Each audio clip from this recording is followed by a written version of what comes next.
It's a joy for me to be among people that I can say are from the same land I come from. We are in this land. It's the greatest country in the world, and we're thankful that we're here. But it's always a joy to be among those where we can speak our own language, we can worship together, we can talk heart to heart, and it's a great pleasure. But having said that, it's also true that if you are a believer in the Lord Jesus Christ, then your ethnicity, your nationality becomes a secondary thing. So I regularly attend a church where majority are not Pakistani, but we have great fellowship because we are bound in a bind which is the name of Jesus Christ, and that is above everything else. So I've been asked to speak about restoration, and if you see on the screen in just a second, you will see there Ecclesiastes chapter 1 verse 2, and that verse says, "Futility of futilities, says the preacher, futility of futilities, all is futility." If you read another version, it would say, "Vanity of vanities, says the preacher, vanity of vanities, all is vanity." And those of you who read the Bible in Urdu it says, "Butlan hi butlan, wise kehta hai sab kuch butlan." Right? So that's an odd place to start talking about restoration. Okay? But here's the thing: unless we do not know the bad news, it's a little hard to appreciate the good news. Okay? So I'm going to give you first the bad news, and then I'm going to give you the good news. Okay? So, this word futility, or in Urdu the word butlan, I read, when I want to understand the meanings of words, what I do is I go and I read an English Hebrew interlinear Bible. Okay? So if you are interested in learning the Bible, if you're a good student of the Bible, and you really want to learn it, that's a very good place to start. I don't know Hebrew, I've never learned Hebrew in school, but what I can always do is I can read the English Hebrew interlinear Bible. And those of you who are familiar with the Urdu Bible, when I tell you the Hebrew word for that, you probably will jump out of your seat. Okay? So if you can understand what I just said, you can raise your hand to let me know. All right, so we know that we connect. Okay? So in the Hebrew Bible, futilities of futilities or vanities of vanities is Habel Habalim. Okay, does that ring a bell somewhere? Genesis chapter 2, Genesis chapter 3, 4. What was the name of Adam and Eve's first son mentioned in the Bible? Cain. Who was the second son? Habel. In English we call them Abel, right? It's the same word.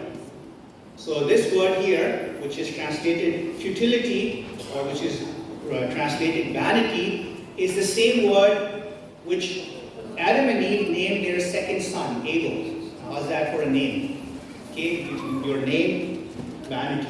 Okay, now I'm going to take you back to Genesis chapter 3, and in Genesis chapter 3, God gave Eve a promise. God told Eve that through your offspring, there will be somebody who will crush the head of Satan. There will be someone coming in your offspring who will crush the head of the serpent, right? And when Cain was born, she named him Cain, saying that I have acquired a man from the Lord, meaning that maybe this is the one who's going to crush the serpent's head. But then as she saw Cain grow up, that didn't happen. Okay, and now the next son which is born to her, and we don't know if it actually is the second son, but this is the one that's mentioned. So she names this son Abel. Habel, vanity, futility, right? So she said, God made a promise, that is not happening. So this is all a futility, this is all a vanity, this is all just a passing word.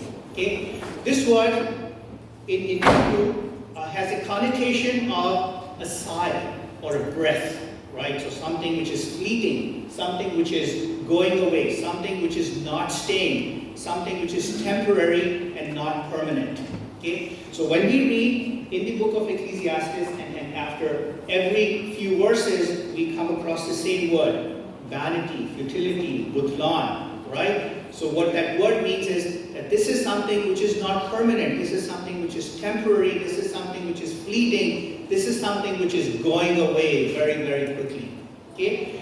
So, as the preacher goes on, he goes on to chapter 1, verses 12 and 13. And he says, I, the preacher, have been king over Israel and Jerusalem, and have set my mind to seek and explore by wisdom about everything done under the heaven. It is a sorry task with which God has given the sons of mankind to be troubled. Now, as I go through the rest of this time together here, I want you to keep at the back of your mind these three words: under the heaven. Right? So, under the heaven. For the next few minutes, our perspective is going to be under the heaven, which means on this earth, which means that we are looking around or we are looking into ourselves.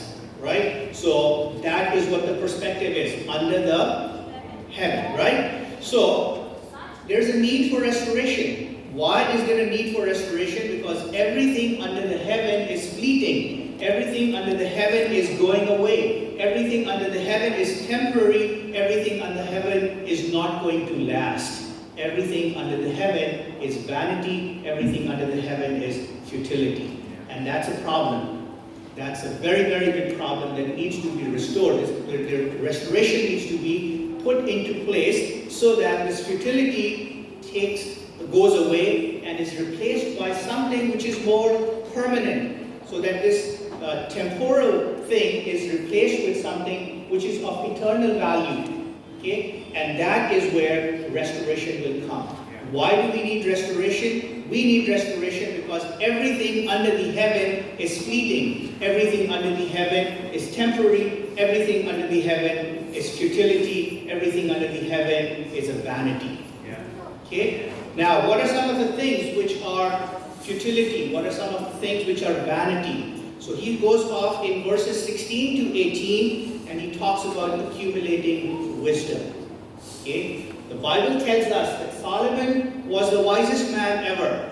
Okay? And these are the words of Solomon. And he says, after I accumulated wisdom, after I studied everything that happens, what I find is that wisdom is futility. Wisdom, which is just focused under the heaven, is nothing but futility.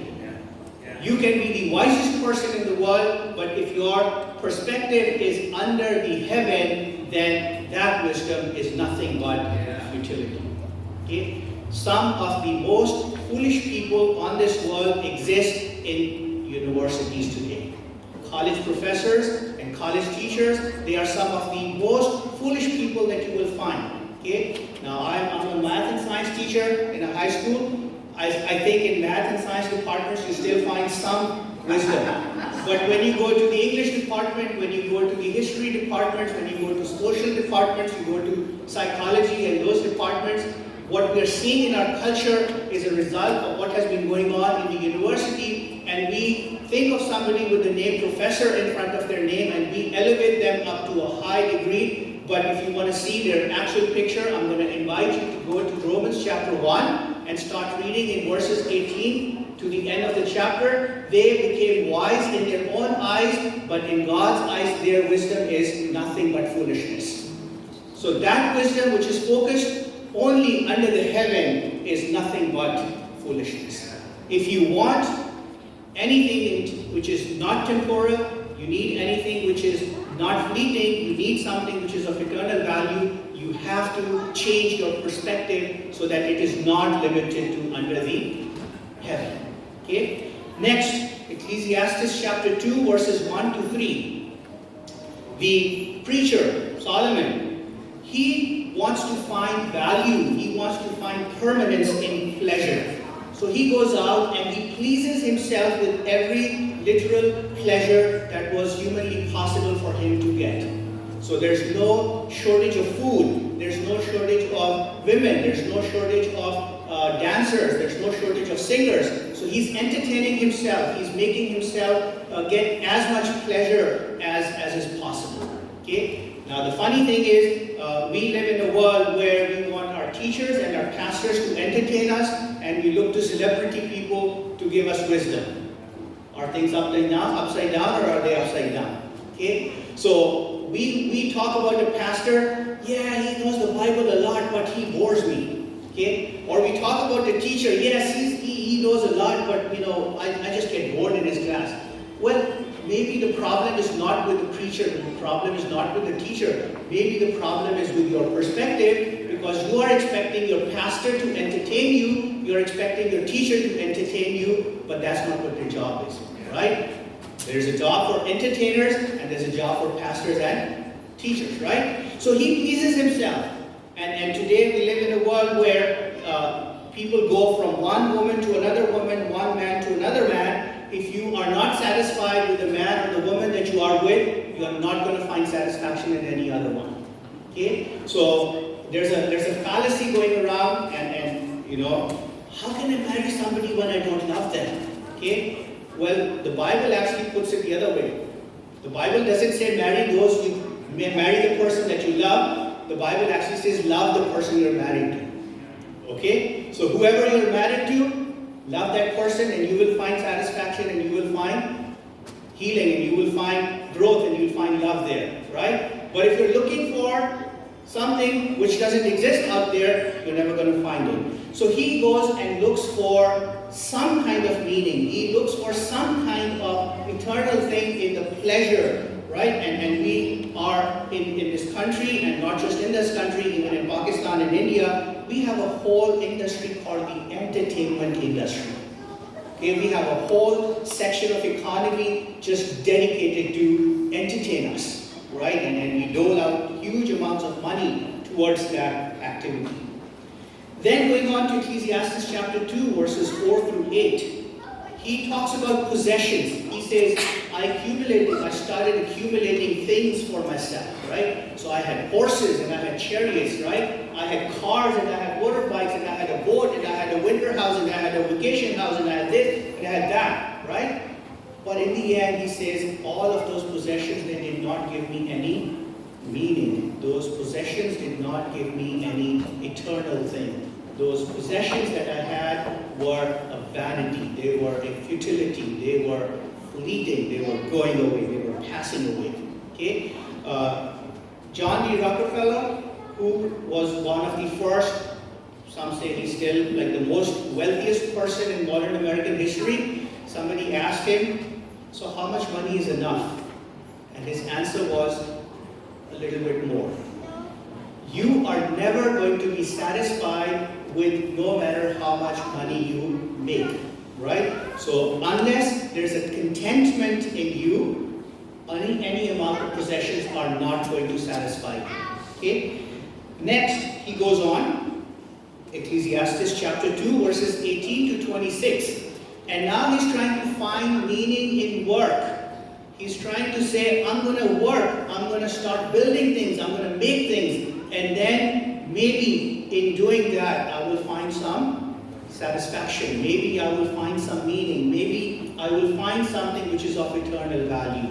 Okay? So just to let you know, we have two things which come to us from that side of Eden. Okay? So two things that we have from that side of Eden. First is marriage, other is work. Okay? And out of these two, there's only one which is going to be eternally done in heaven. You know, Jesus said in heaven there's not going to be any marriage. So that leaves only one thing left. So work is a blessing of God, right? If you keep that in the right perspective, okay? So I know sometimes I take my students and I tell them, hey, my favorite day of the week is Monday. Okay? Why? Because I come back to work, right? I love working.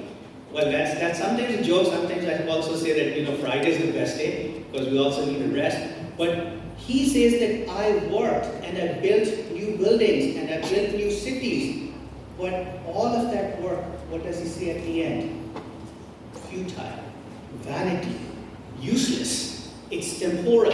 It is not going to stay. It is something which is going to go away. It is not something that I can hold on to. Okay? So, everything that is done under the heaven is futility. everything that is done under the heaven is vanity. Everything that's done under the heaven is fleeting. It's going away. There's no permanence. Okay? Then, after going through under the heaven, he changes his perspective. He now is not just focused on under the heaven, he now changes his focus. And in chapter 12, verse 1, he says, remember also your Creator in the day of your youth. Now he's not just looking at the world around him. Now he's not just looking at everything that's under the heaven. Now he's looking up. So if you want anything in your life to be of eternal value, you want something in your life to be of value, of importance, then you have to take your eyes off of under the heaven and you have to put your eyes to your Creator. And when you put your eyes to Creator, that is where restoration will come.